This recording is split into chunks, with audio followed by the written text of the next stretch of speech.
Siap, Sekarang Prof. saya minta teori pisau analisis Pak Arif mengkaji pengembangan ilmu sains di bidang fisika ini itu bisa dijelaskan. Bisa Pak Arif jelaskan mengenai prototipe pembelajaran pemodelan fisika di sumber manusia yang menguasai sains, insya Allah itu akan sampai kepada kemampuan mengembangkan ilmu pengetahuan.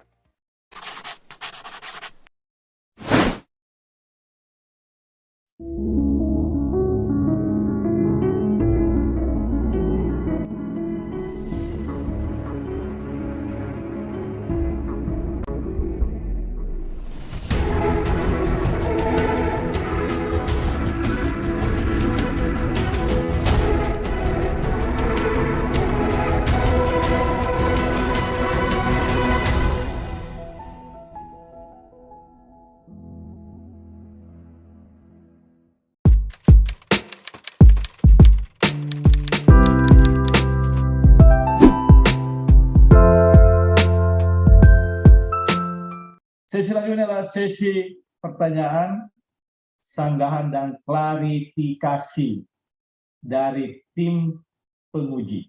Sebagai catatan, setiap penguji dialokasikan waktu tidak lebih dari 5 menit, terkecuali penguji eksternal bisa memanfaatkan waktu lebih dari 5 menit. Berikutnya kita beralih kepada penguji eksternal. Wah, beliau adalah guru besar di Universitas Islam Alauddin Makassar. Beberapa jabatan yang pernah diemban oleh beliau, pernah staf khusus rektor, staf ahli gubernur, ketua lembaga penelitian, bahkan pernah menjadi pembantu dekan bidang kemahasiswaan, pembantu tarbiyah dan keguruan, pembantu rektor bidang kemahasiswaan, dan bahkan pernah dekan di luar fakultasnya. Beliau juga saat ini menjadi pengurus pusat ADI, Asosiasi Dosen Indonesia untuk wilayah Sulawesi. Dan pengalaman saya bersama beliau pernah sama-sama pengurus KAHMI. Kepada Bapak Profesor Dr. Haji Bahaki Rama, Magister Sains. Disilahkan. Assalamualaikum warahmatullahi wabarakatuh. Waalaikumsalam warahmatullahi wabarakatuh. Alhamdulillah wa syukurlah la haula wala quwata illa billah. Bapak pimpinan sidang yang saya hormati, Bapak para promotor dan para penguji yang lainnya yang saya hormati, Bapak para peserta sekalian, hadirin dan yang juga saya hormati dan yang saya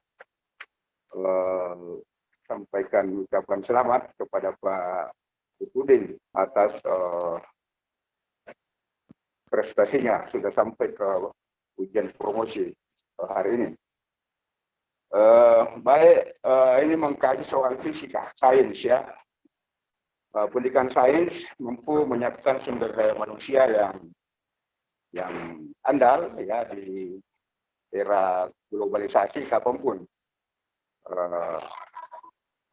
era itu dihadapi. Sumber daya manusia yang menguasai sains, insya Allah itu akan sampai kepada kemampuan mengembangkan ilmu pengetahuan. Soal sains ini, seorang ilmuwan Muslim ya di abad ke-8 Masehi, namanya Al-Khwarizmi, itu punya kekuatan keinginan untuk mengembangkan sains teknologi sehingga potensi kemampuan berpikirnya dia kembangkan dan dia selalu berpikir inovatif, berpikir kritis, akhirnya menemukan angka nol. Yang angka nol itu sebelumnya tidak ditemukan dan itu menyebabkan kesulitan berkembangnya sains dan teknologi. sebelum dunia Islam berkembang memang ada budaya peradaban di Romawi, tapi Romawi tidak punya angka nol. Persia juga begitu. Maka ditemukanlah angka nol oleh seorang ilmu Muslim ya di abad Abbasiyah, abad ke-8 Masehi, tahun 1800-an oleh Al-Khwarizmi. Dan disitulah sains mulai berkembang. Dan orang-orang Eropa yang sebelum ini itu tidak punya kekuatan sains. Sains teknologi belum berkembang di Eropa. Jadi perkembangan ilmu pengetahuan diawali dengan pusatnya ilmu pengetahuan sains dan teknologi itu karena ditemukannya angka nol oleh Al-Khwarizmi. Ya.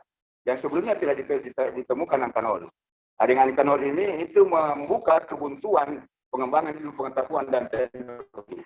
Sekarang saya minta teori pisau analisis Pak Arief mengkaji pengembangan ilmu sains di bidang fisika ini itu bisa dijelaskan teori dari mana yang Pak Arief jadikan landasan untuk mengkaji kajian ini.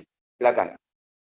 Teori perkembangan sains itu diawali dari dua pemikiran. Pertama adalah pemikiran filsafat, ya kita kenal adalah filsafat dari filsafat Yunani kuno.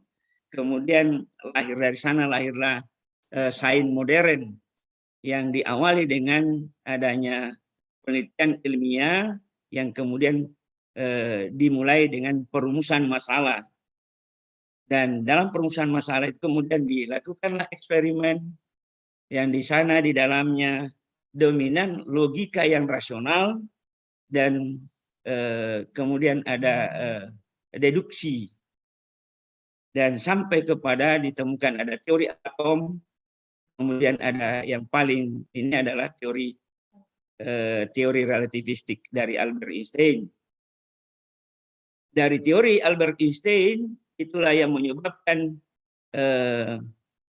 munculnya bom atom pada saat itu, sehingga kita bisa menikmati kemerdekaan. Karena seandainya Jepang belum dibom dan tidak kalah, saya kira sulit dibayangkan Jepang akan mengalah kalau tidak dibom dua kota besar di Jepang itu. Kira demikian, Prof. Ini kan Pak Arief uji coba di mahasiswa Fakultas di Pendidikan dan Keguruan ya di Universitas Lambung Mangkurat kepada 31 orang mahasiswa. Bisa Pak Arief jelaskan mengenai prototipe pembelajaran pemodelan fisika yang dicoba di 31 mahasiswa itu di Lambung Mangkurat?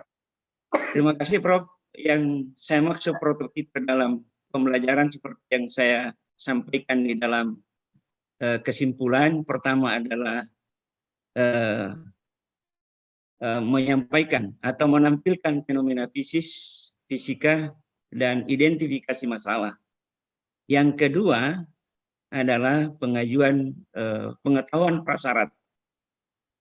Yang ketiga adalah pemodelan fisika, yang kemudian saya sebut ada model fenomena, ada model gambar, ada model matematik, ada model eksperimen, dan model eksperimen kemudian saya bagi adalah model eksperimen terbatas. Eksperimen terbatas ini yang kemudian terintegrasi dalam pembelajaran. Karena ada eksperimen yang tidak bisa terintegrasi dalam pembelajaran. Itulah yang kemudian saya sebut sebagai eksperimen lab. Saya kira itu yang saya sebut sebagai prototipe pembelajaran pemodelan fisika. Terima kasih, Prof. Ya, itu bisa dikembangkan di perguruan tinggi lain. Ya, ada UIN Antasari, ya, bisa dibantu UIN Antasari mengembangkan pembelajaran fisika dengan pemodelan yang Pak Arief hasilkan itu. Sangat bisa, Prof. Sangat bisa. Oh, ya. Ya, persoalannya sekarang itu dosen mau simpel. Padahal model inilah yang sesuai dengan karakteristik materi fisika dasar, apalagi kita mengajar di perguruan tinggi. Itulah yang kemudian membuat mahasiswa melihat fakta. Dari fakta itulah dia akan lahir konsep. Dan ini yang luar biasa kalau menurut saya. Kalau ini bisa dijalankan, insya Allah mahasiswa akan paham fakta, kemudian konsep, prinsip, dan seterusnya, sampai dia bisa mengaplikasikan ilmu fisika dalam kehidupan sehari-hari. Terima kasih, Prof. Bagus. Nanti Pak Arif jadi apa itu ya pakar ya pembelajaran pemodelan fisika nanti. Insya Allah, Bukan hanya di Kalimantan Selatan, bukan hanya di Kalimantan Selatan saja, tapi ke Indonesia dan malah internasional. Kita berharap itu, Pak Arif. Insya Allah. Ya, baik Pak Ketua Sidang, saya kembalikan Pak. Makasih banyak. Assalamualaikum warahmatullahi wabarakatuh. Waalaikumsalam. Warahmatullahi wabarakatuh. Terima kasih kepada Bapak Profesor Dr. Haji Bahakim Rama MS telah memaparkan waktu yang baik Islam di eksternal.